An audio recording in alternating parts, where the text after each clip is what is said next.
العالمين صلاة والسلام على رسول الله أعوذ بالله من الشيطان الرجيم بسم الله الرحمن الرحيم. Assalamu alaikum wa rahmatullahi wa barakatuh. Chers téléspectateurs, nous remercions Allah subhanahu wa ta'ala de nous avoir créés, de nous avoir guidés et d'avoir choisi notre communauté comme la meilleure communauté qu'il a sortie pour l'humanité. Nous ne saurions lui remercier comme il se doit. Aujourd'hui, j'aimerais parler des langues. C'est Allah subhanahu wa ta'ala qui influence et qui fait évoluer les langues. Lui seul comprend toutes les langues, y compris ceux qui sont encore dans le cœur, ou toute autre langue que quelqu'un peut inventer de toute pièce sur place. Et ça lui arrive qu'il cache des choses dans la langue. Dans le Coran, Allah subhanahu wa ta'ala nous rappelle, dans Surat al-Rahman, il dit Ar-Rahman, Allama al-Quran, Khalaqa al-Insan, Allamahu al-Bayan. C'est Allah subhanahu wa ta'ala qui a créé l'insan, ça veut dire qu'il a créé l'être humain. Allamahu al-Bayan, et c'est lui qui a appris à l'être humain, il a donné à l'être humain la capacité de communiquer. Et pour communiquer, il faut la langue. La langue peut être verbale, elle peut être chimique, elle peut être physique, et ainsi de suite, ainsi de suite. Mais les langues qui sont parlées aujourd'hui, parfois, sont aussi véhicules d'autres choses. Certaines histoires sont portées dans la langue. Certaines cultures sont portées dans la langue. Et certaines vérités sont aussi dans la langue. Dans ces mots, ces gestes, ces phonétiques, et ainsi de suite. C'est ainsi que sous notre nez, nous pouvons avoir la vérité ultime sans le savoir. Selon la Bible de nos frères les chrétiens, on nous dit que dans le livre d'Exode, chapitre 20, versets 2 à 5, Allah subhanahu wa ta'ala a dit « C'est moi le Seigneur, votre Dieu, qui vous a sorti de la terre d'Égypte, la terre de l'esclavage. Vous n'aurez aucun autre Dieu en dehors de moi. Vous n'allez pas façonner pour vous des choses ressemblant aux images dans les cieux, ni les choses ressemblant aux images sur la terre, ni dans les eaux qui sont sous la terre. Vous n'allez pas vous prosterner à ces choses, ni les adorer. » Ça veut dire qu'il n'y a qu'un seul Dieu. Allah subhanahu wa ta'ala dit « Qul huwallahu ahad, Allahu samad, lam yalid, wa lam yulad, wa lam yakul lahu kufuwan ahad. » Dit il est Allah, il est seul, éternel, absolu. Il n'engendre jamais, il n'a jamais été engendré, et il n'y a rien qu'on puisse comparer avec lui. Même les livres hindous dit aussi qu'il n'y a qu'un seul Dieu, il n'y a pas un second, il n'y a aucune image qu'on peut lui ressembler dans les Védas. Donc, cette parole est vraiment une vérité ultime qui pénètre toute la création. Aujourd'hui, il y a un symbole qui est utilisé par beaucoup comme le symbole religieux. Il s'agit de la croix. Mais la croix n'est pas un symbole religieux chrétien. Parce que 300 années après Jésus, alayhi salam, en respectant le premier commandement que je venais de lire, nos frères les chrétiens n'avaient pas d'image dans leurs églises, ni les croix, ni rien d'autre. La croix a été réintroduite par l'empereur Constantine, et la croix en réalité a été utilisée pour la première fois pour symboliser un dieu qu'on appelait Tammuz, qui était le dieu babylonien. Et il y a aussi une forme de croix qui avait été utilisée par les Égyptiens pour montrer qu'ils sont prêtres ou qu'ils sont des rois et qu'ils sont vestis de l'autorité. Et c'était un cercle au-dessus de la croix habituelle que nous avons aujourd'hui. Donc, pourquoi j'insiste à parler de la croix? C'est parce que cette croix, voilà donc la croix égyptienne, c'est parce que cette croix va nous permettre de comprendre un certain nombre de choses. Dans Surat al-Kahf, une sourate, le 18e sourate du Coran, qui est liée à notre âge, Parce que le prophète sallallahu alayhi wa sallam a lié le surat al-Kahf, à notre moment, c'est le dernier temps. Verset 22, on parle de l'histoire de certains jeunes qui sont partis se réfugier dans une grotte parce qu'ils auront eu le courage de dire à quelqu'un qui se faisait prendre pour Dieu qu'il n'était pas Dieu. Et comme ils n'avaient pas les moyens d'immigrer, ils sont partis rester là-bas.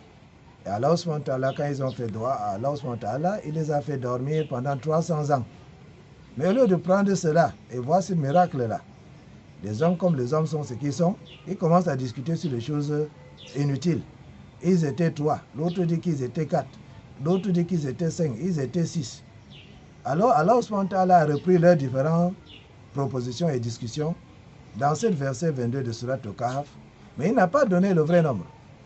C'est juste une façon pour lui de dire que le nombre n'est pas important, mais c'est le miracle qui est derrière le fait qu'ils ont dormi pendant 300 ans. C'est comme ça que vous pouvez aussi rester pendant des milliers d'années dans votre tombe, et le jour de Yom Kippur, on vous réveille. Nous allons voir comment, si on représente graphiquement tous les chiffres qui sont dans le verset 22 de Surat al-Kahf, ce que cela va nous révéler, Inch'Allah, suivant le clip qui suit. Donc, voici donc une feuille de papier. Vous ne me voyez pas, mais vous voyez quand même mes mains. Et je vais essayer de représenter graphiquement tous les chiffres qu'Allah a montrés dans Surat al-Kahf. Allah a dit, qu'ils ont dit, Yaquluna thalathatun, wa rabi'uhum kalbuhum. Alors nous allons mettre donc 3, thalathatun, ça veut dire 3, 2, 3. Wa rabi'uhum kalbuhum, et le quatrième, leur chien. On met donc 4. Yaquluna khamsatun, d'autres disent qu'ils étaient 5. On met donc 5 petits cercles, 3, 5. Wa sadisuhum kalbuhum, et leur sixième, c'était leur chien. Rajiman bil ghaib, ils tâtonnent dans l'inconnu. Yaquluna sab'atun, d'autres encore disent qu'ils étaient 7. Nous faisons donc 7 cercles. Wa thaminuhum kalbuhum, et leur huitième, c'était le chien. Donc ça fait 8. Kul rabbi i'lamu bi'iddatihim ma ya'lamuhum illa qalil. Dit que mon Seigneur, c'est lui qui connaît leur nombre, il ne connaît rien de ça, sauf un peu. Parce que l'histoire, l'être humain ne connaît que peu de l'histoire. Nous avons quelques événements qui se sont produits. On remplit maintenant le vide entre les différents événements pour faire l'autre part. Donc voilà donc graphiquement représenté tous les chiffres qu'il y a dans cette verset 22 de Surat al-Kahf. Et maintenant, si nous traçons pour joindre les différents points, nous allons par là. Là, on joint ça comme ça. Et on joint l'autre ici, comme ça. On peut déjà faire le lien, comme ça. Et comme ça. On est là. On lit comme ça. Et celui-ci, on va faire pareil. On lit comme ça. Voilà bien, vous pouvez vous-même faire ça à la maison ou dans un party. Vous invitez vos amis. Ils seront très contents de voir ça. Et puis, là maintenant,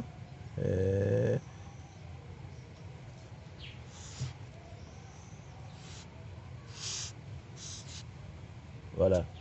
Donc, avec un petit W. Donc, vous voyez que Allah subhanahu wa ta'ala, il a écrit son nom avec ces chiffres-là. Et ça, c'est la façon d'écrire Allah en arabe. Si vous écrivez directement, ça va être comme ça. Donc, il a écrit Allah avec son nom. Et si nous plions le papier pour que les différentes lignes de pliage écrivent aussi Allah avec la même qualité de calligraphie, ça veut dire que des lettres, grosses lettres qui commencent avec et qui deviennent plus petits. Alors je mets un morceau de papier, vous voyez, A4. Maintenant, je plie de l'extrême, le bout extrême droite, comme ça. Et je plie l'autre comme ça. Et puis, je plie au milieu. Et je plie ça là en 3 parties, comme ça. Donc, vous voyez donc, les lignes de pliage ici, il va écrire le mot Allah. Et parce que quand on le détache, vous voyez, j'ai déjà écrit ici. Vous voyez, ça fait Alif, Lam, Haun, Allah. Voilà, Allah. Exactement comme dans l'autre, même qualité d'écriture, Allah. Maintenant, si nous découpons, parce que Allah c'est un seul, il est un seul Dieu. On ne doit pas lui diviser, on ne doit pas dire Père, Fils, Saint-Esprit, on ne doit pas dire Krishna, Ganesh et Brahman, on ne doit pas diviser quoi que ce soit, on doit seulement lui garder un seul. Mais si on coupe Allah, on divise Allah, nous allons symboliser cela en coupant ce papier. Donc nous allons couper sur le ligne de pliage.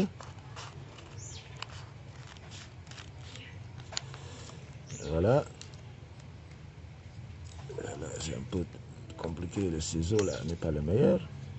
Couper sur le ligne de pliage, voilà. Et puis nous coupons aussi ici, sur le ligne de pliage.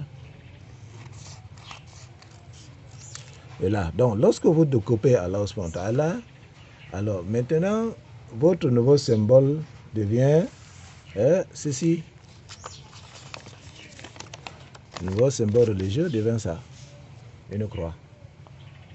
Et les autres petits morceaux qui sont sortis, nous allons étaler, nous allons les étaler, petits morceaux.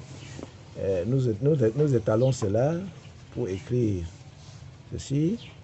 Ça fait H en anglais, voilà. Et O en français aussi. H, E, et L, L. Ce qui est un mot anglais qui veut dire hell. Ça représente l'enfer. Et qu'est-ce qu'il y a en enfer? Nous allons voir. Bon, il y a un enfer. Pour pouvoir voir ce qu'il y a en enfer, nous mettons cela, F, I, R, F, I, R, E. F, I, R, E. Ce qui signifie en anglais fire. Ou bien, nous allons un peu faciliter la tâche pour ceux de nos frères et sœurs qui ne sont pas anglophones. Alors, nous allons écrire F, E, U. Et là, F, E, U, vous reconnaissez ça très bien, ça veut dire le feu. Donc, le feu, là, c'est dans l'enfer, qui résulte lorsque vous suivez la croix. Bon, maintenant, nous allons peut-être mettre dans une autre langue. Ça, c'est Alif en arabe, qui représente A. Et ça, c'est Lam, c'est comme R renversé, Lam. Et ici, nous avons Noun, qui représente N en arabe, Noun. Et ça a un petit point sur ça. Et nous avons Alif, cette fois-ci, qui fait pour prolonger le voyelle de Noun. Et nous avons R, Rayun, qui veut dire R. Donc, c'est Annar. Annar, en arabe, veut dire le feu. Alors, la conclusion, c'est que il ne faut pas diviser Allah. Parce que si vous divisez Allah, et nous avons symbolisé ça en coupant ce papier, vous allez avoir la croix comme symbole religieux. Et cette croix va vous amener dans un endroit qu'on appelle Hell, qui contient fire, ou bien le feu, ou bien Annar. Et mes chers frères et sœurs, je suis sûr que vous êtes d'accord avec moi, ça ne sera pas agréable. Allah nous préserve de cette feu-là.